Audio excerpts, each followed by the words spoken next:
Back in 2024, Anthony Edwards said something so controversial that it literally split the entire NBA fan base in two. In an interview, he claimed that old-school players had no real skill, except for Michael Jordan. But it didn't stop there. The legends from that era fired back immediately.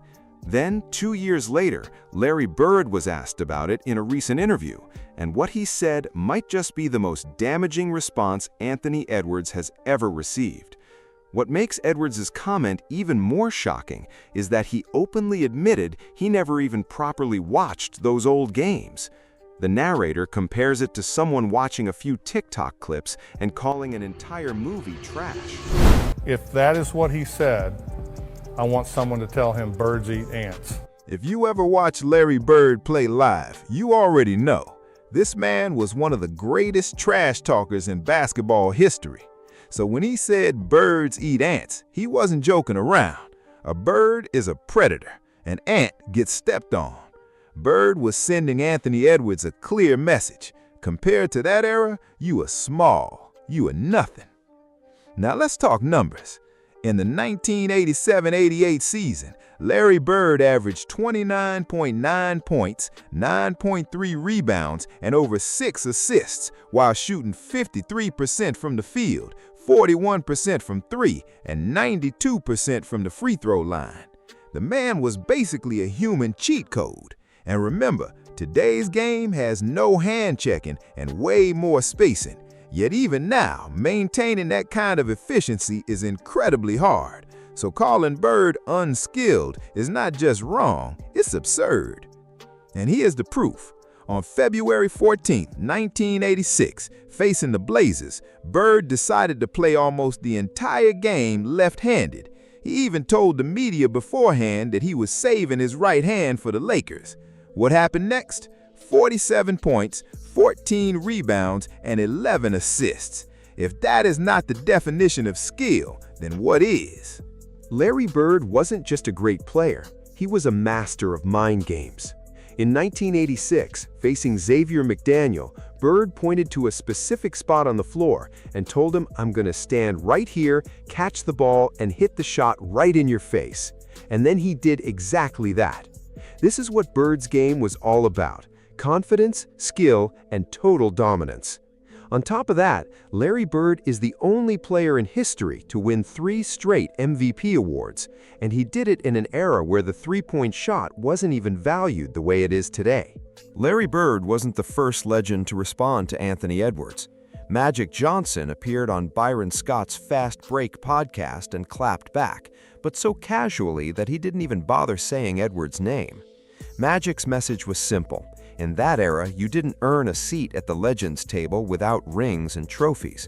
And right now, Anthony Edwards has 0 rings. Then Isiah Thomas stepped in. He posted on Twitter, "Propaganda works, so be careful what you choose to believe."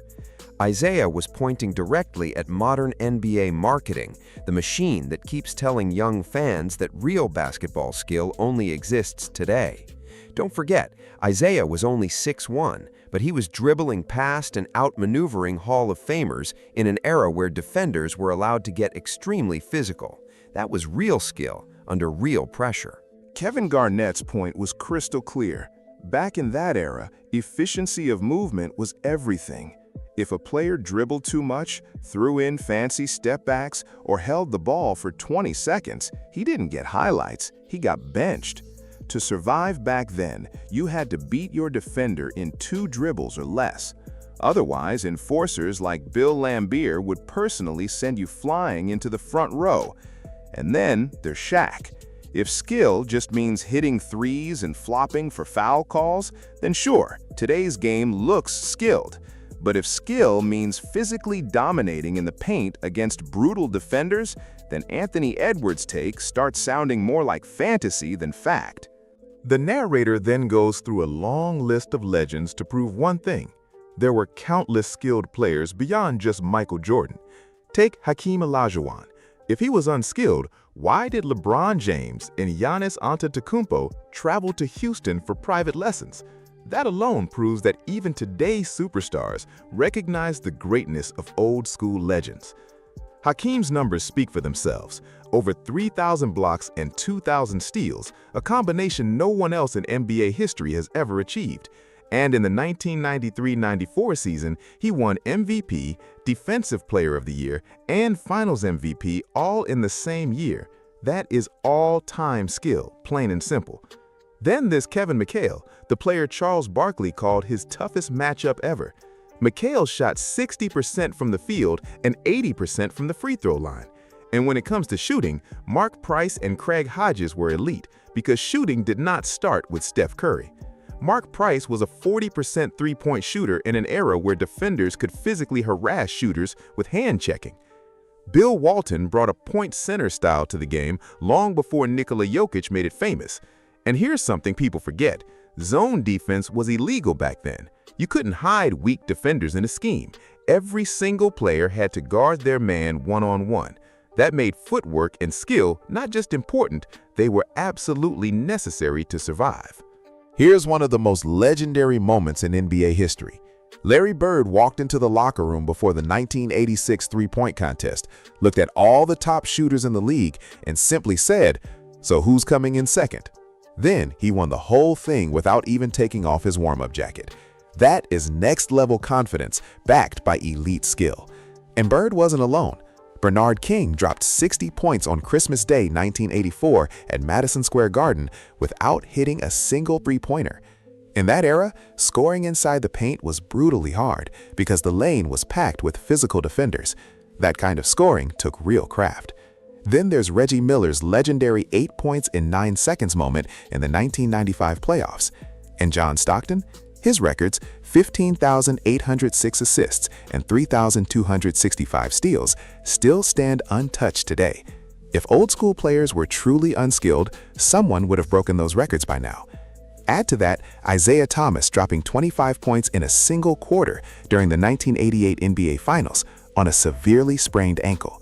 And let's not forget the Jordan rules, the bad boy Piston strategy specifically designed to stop Michael Jordan, which basically allowed legal assault-level physicality against him. Here's the real truth. What makes modern basketball look more skilled is not always actual skill. A lot of it comes down to rule changes. Today's guards look flashier because carrying, handling, and travel violations are called way less strictly than before. If you sent Anthony Edwards back to 1986, he'd probably be getting called for carries and travels before he even crossed half court. The end of hand-checking after 2004 and the new freedom of movement rules made offensive players look smoother and more dominant. Today's system is simply built to make scorers shine. Now imagine 1986 Larry Bird playing today. With all that spacing, shooting freedom, and modern foul calls, he's probably averaging 45 points, 12 rebounds, and 10 assists. The bottom line is simple. Athleticism and flash are one thing, but fundamental mastery was the true mark of greatness in the old era. Anthony Edwards is without a doubt a phenomenal talent, explosive, exciting, and with every chance to become the face of the NBA. But there is a big difference between raw talent and all-time skill. Until Edwards proves he can lead a team to 60 wins, maintain 50, 40, 90 efficiency, or actually win a championship, he needs to choose his words carefully when talking about the legends. And it all comes back to those 3 words: birds eat ants. Anthony Edwards is dancing on a court that he did not build. He is standing on the foundation that those same legends created. And until his trophy case holds something more than just potential, in a world full of predators, he is still just an ant.